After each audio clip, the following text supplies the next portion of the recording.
Welcome mga katropa. Ako si Paul Bacas. Sa mga baguhan, huwag kalimutang mag-like, mag-subscribe at mag-comment sa aking comment section.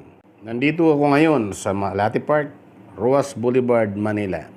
Samahan niyo ako sa aking video at tutunghayin natin ang iba't ibang bahagi ng Metro Manila at labas nito.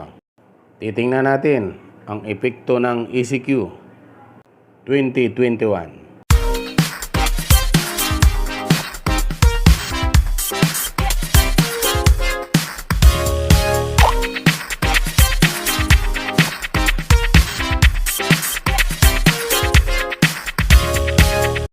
Nandito tayo sa Wakwak, EDSA, Mandaluyong. Kakaunti ang mga sasakyan na tumatakbo. Wala na rin mga taong naglalakad sa paligid. Maluwag na ang kalsada. Wala na rin mga enforcer. Wala naman na silang babantayan. Dahil dyan, masasabi nating tagumpay ang ECQ ngayon. Dahil wala nang mga pasaway.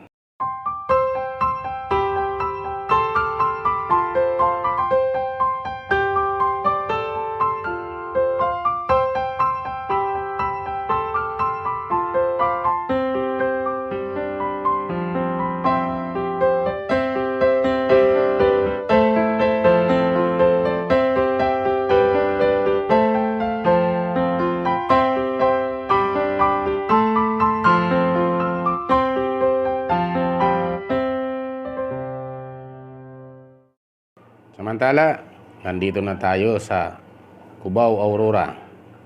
Kung nakikita nyo, halos wala na rin sasakyan. Wala ring mga taong naglalakad sa kalye. Mapanglaw ang paligid. Kunti na lamang, ghost town na itong lugar na ito. Kung hindi lang siguro araw ngayon, nako, baka kinikilabutan na ako. At maging ang MRT, wala ring operations.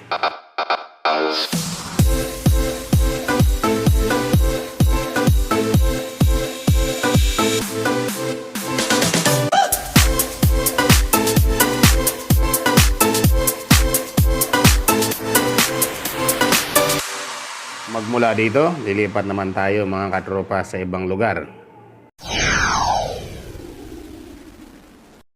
At dito naman, bumper to bumper ang sasakyan. Tukod ang traffic mula St. Joseph, Cainta hanggang C5. Ganyan kahaba dahil sa higpit ng checkpoint. At inisa-isa ng mga pulis ang mga sasakyan na dumadaan sa checkpoint nila. At ang mga hindi otorisado, pinapauwi na lamang. Oh no!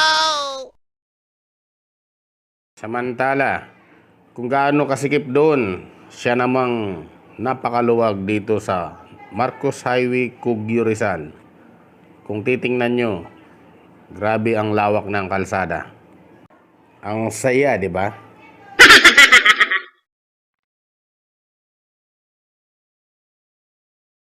At ganito naman ang sitwasyon sa Commonwealth Avenue. Kahabaan ng Commonwealth mula Fairview hanggang Pilcoa. Ganyan kaluwag. At ang mga riders nakatambay, nag-aantay ng kanilang mga trabaho. Wala na talaga halos sasakyan ang makikita mo sa kalyeng ito. Nababalot ng katahimikan ang paligid. Paano na ba ang kabuhayan ng mga tao sa ganitong sitwasyon? Saan tayo kukuha ng pangkain natin sa araw-araw habang naka-lockdown ng 2 linggo? Wow! Oh, wow! Oh no! At ito naman ang sitwasyon sa Meralco Avenue, Ortigas Center. Wala na ring mga sasakyan. Wala ring mga tao. Nako! Tila ako na lang mag-isa ang nandito sa labas ngayon. Dahil dito masasabi natin na ang mga tao sadyang sumunod na sa kautusan ng gobyerno. Hindi na katulad nung unang lockdown na mahirap pa magpasunod sa mga tao. Kung subagay, masasabi nating sa unang pagkakataon na bigla lang ang lahat at hindi kasi sanay sa mga ganitong sitwasyon. Subalit ngayon, tila natuto na ang mga tao At sa isang salita lang ng gobyerno natin, sumunod na ang lahat. Samantala, mga katropa, tayo'y pupunta naman sa boundary ng San Jose del Monte at Caloocan. Ganyan katindi ang traffic magmula boundary ng San Jose del Monte hanggang Pangarap, Caloocan City. Mahigit 2 kilometro ang haba. Bumper to bumper ang mga sasakyan, halos hindi na gumagalaw. Oh no! Ang tanong, ito na lang ba ang lockdown? O may susunod pa dito? Paano na tayo? Oo, grabe ka tropa. Paano pa kaya ang nararamdaman ng mga taong nakasakay dyan sa mga sasakyan? Nakahaba-haba at katagal-tagal ng traffic na yan. At pagmamula dito, ako'y pauwi na sa lugar namin.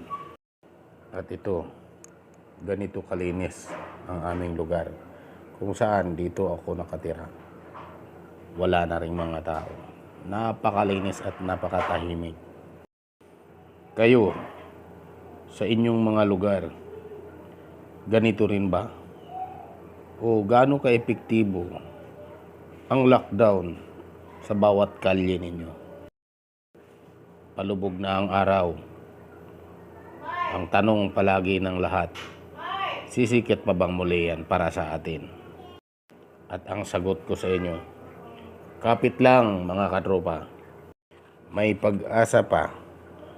Sana ingatan ninyo ang inyong mga pamilya.